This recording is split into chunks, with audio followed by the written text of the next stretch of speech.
আছোঁ, যিমানখিনি পাৰোঁ আপোনালোকক দেখাবলৈ চেষ্টা কৰি আছোঁ।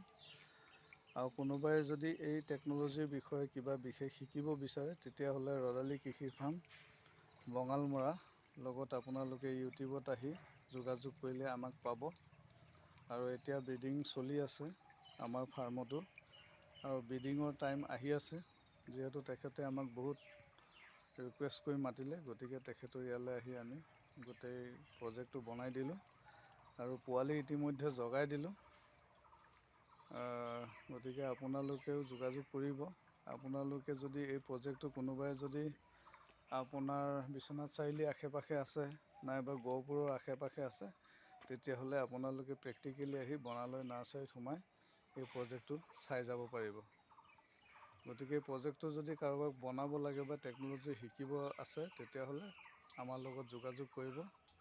আমাৰ যোগাযোগ নম্বৰ হৈছে 6002015032, 6002015032।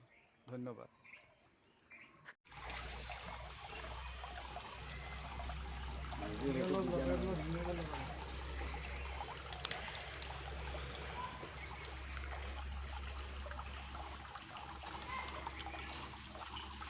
হৈ আছোঁ এতিয়া ধূপ ধূনা লৈ আহিবলৈ ক'লে তামোল পাণ এটা ধূপ লগালে, তাৰপৰা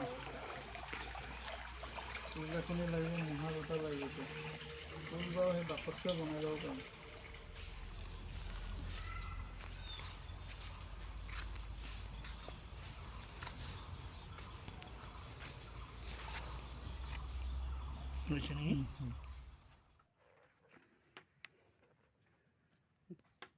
এইখিনিত যিমানখিনি তেনেকুৱা বেয়া পোক আছিলে, আমি পোকখিনি বাছি দিলোঁ।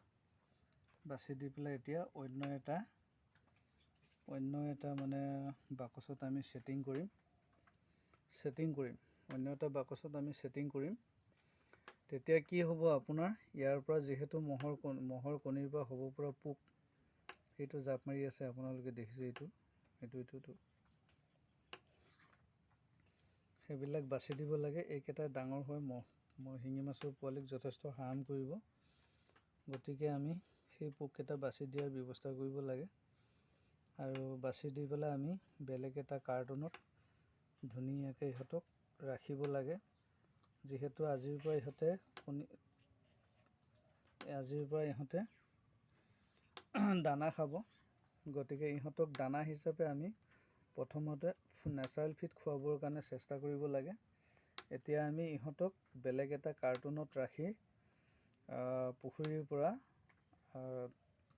পৰা পানী আনি অলপ হেৰেঙা নেট এখনত চাকি লৈ সেই পানীখিনিত আমি এই মাছখিনি দি দিব লাগে।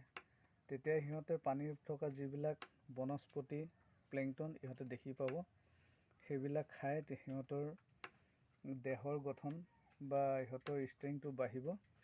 তাৰ পাছত 5-6 দিনৰ পাছৰ পৰা লাহে লাহে কিঞ্চিত আৰ্টিফিচিয়েল ফিড বনাই খুৱাব লাগে। গতিকে সেই আৰ্টিফিচিয়েল ফিডখিনি কেনেকৈ বনাব, আপোনালোকে আমাৰ ভিডিঅ'ৰ লগত থাকিব, ছাবস্ক্ৰাইব কৰিব চেনেলটো। পৰৱৰ্তী ভিডিঅ'ত আমি আপোনালোকক শিঙি মাছৰ যিটো খাদ্য কেনেধৰণে যতন কৰিব, বনাই ল'ব নিজে, সেই কথাখিনি আপোনালোকক সুন্দৰভাৱে জনাম। বহুতো ইউটিউবাৰে ডিমৰ কথা কয়, কুহুমৰ কথা কয়। কুহুম দিয়াটো খুব ৰিস্কি হয়, গতিকে আপোনালোকে পৰাপক্ষত কুহুম দিবলৈ চেষ্টা নকৰিব। আমাৰ এই ব্যৱস্থাটো হ'ল সমন্বিত এক কৃষি ব্যৱস্থা, আৰু সমন্বিত কৃষি ব্যৱস্থাৰ এয়া প্ৰগতিশীল এক আমাৰ অভিযান। আৰু এই প্ৰগতিশীল এক অভিযানৰ সুদূৰ বঙালমৰাৰ পৰা অহা এইগৰাকী ৰজত পাৱে, তেখেতো এগৰাকী সমন্বিত কৃষি ব্যৱস্থাৰ উদ্যোক্তা। আৰু আচলতে আমি এই অভিযানত জড়িত হৈ আমি এই যুদ্ধখনৰ জৰিয়তে আমি দেশখনৰ পৰা গৈ আমাৰ সম্প্ৰসাৰিত হ'ব পৃথিৱীখনলৈকে, যে এক স্বাস্থ্যসল আৱহাৱা আমি গঢ়িব লাগিব। আৰু আমাৰ প্ৰত্যাহ্বান আছে যথেষ্ট, আৰু এই প্ৰত্যাহ্বান অতিক্ৰম কৰি আমি এই ব্যৱস্থাটোক আমি অগ্ৰসৰ কৰিব লাগিব। এগৰাকী আমাৰ এই সমন্বিত ব্যৱস্থাৰ অন্য এগৰাকী মোৰ সহযোদ্ধা বন্ধু আৰু তেখেতৰ অভিযান আৰু আমাৰ অভিযানৰ লগত আমি পৰস্পৰে বিনিময় কৰি আমাৰ থকাটো তেখেতৰ থকাটো এই বিনিময়ৰ জৰিয়তে আমি যাতে এটা শক্তিশালী ৰূপত অগ্ৰসৰ হ'ব পাৰোঁ। আৰু আজি বহাগৰ বতৰতে আমাৰ হেঁপাহৰ উৎসৱ এয়া, আৰু এই হেঁপাহৰ উৎসৱত আমাৰ এই মানে ব্যৱস্থাত পাই তেখেতক আমি এখন বিহুৱানেৰে আমি আদৰণি জনাই গৌৰৱ অনুভৱ কৰিছোঁ। নমস্কাৰ, ধন্যবাদ। আমি তেখেতলৈ ধন্যবাদ জনাইছোঁ। বনালয় নাৰ্চাৰী গৰাকী তেখেত সুমন শইকীয়া ছাৰ হয়। তেখেত এজন অৱসৰপ্ৰাপ্ত ব্যক্তি হয়, চাকৰিয়াল মানুহ আছিলে। তেখেতৰ নদন বদন তেখেতে চলিব পাৰে, তথাপিতো অসমীয়াৰ খিলঞ্জীয়া হিচাপে অসমৰ উত্তৰ প্ৰজন্মক নিবনুৱাসকলক কৰ্মসংস্থাপনৰ কৃষি পদ্ধতিৰ অন্য এটা বাট এখোজ আগুৱাই নিবলৈ তেখেতে প্ৰয়াস কৰিছে। আৰু এই প্ৰয়াসৰ ফলশ্ৰুতিত এই বনালয় নাৰ্চাৰীখন হৈছে। ইয়াতে তেখেতে কেপচিকামৰ খেতি কৰিছে, বেঙেনা খেতি কৰিছে, বগৰী খেতি কৰিছে আৰু বিভিন্ন ভেৰাইটিৰ ফল মূল বাহিৰৰ পৰা আনি তেখেতে ইয়াতে ৰোপণ কৰিছে। আৰু লগতে সমন্বিত ফাৰ্ম ইয়াত হাৰ্টিকালচাৰৰ লগতে ফিচিকালচাৰটো তেখেতে ইয়াত কৰিছে। আমাৰ লগত যোগাযোগ কৰিলে ব্যৱস্থাপনাত আমি অকণমান সহায় কৰি দিছোঁ। আজি আমাৰ ইয়াতে কাৱৈ মাছ ফুটিলে প্ৰায় 1 লাখ হ'ব, আৰু ইয়াতে আমাৰ শিঙি মাছ ফুটি আছে। আৰু পৰৱৰ্তী সময়ত আমি আৰু মানে সৰহকৈ ব্ৰিডিং কৰাম। আপোনালোকে ইয়াতে ক্ৰমান্বয়ে আমাৰ ইয়াতে থলুৱা মাছৰ যিবিলাক পোনাখিনি পাব, আৰু পোনা কেনেকৈ প্ৰতিপালন কৰে এই প্ৰযুক্তিবিলাক আমি য'তপোৰ নাস্তি আমি সহযোগিতাই আপোনালোকক দিবলৈ চেষ্টা কৰিম।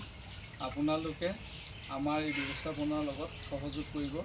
আৰু তেখেতে আজি মোক এই আপাহতে ফুলাম গামোচা দি সন্মান জনালে, গতিকে তেখেতলৈ বহুত ধন্যবাদ। নমস্কাৰ। আৰু এটি উপহাৰ আপোনাক আমি প্ৰদান কৰিছোঁ, এইটো আপোনালৈ।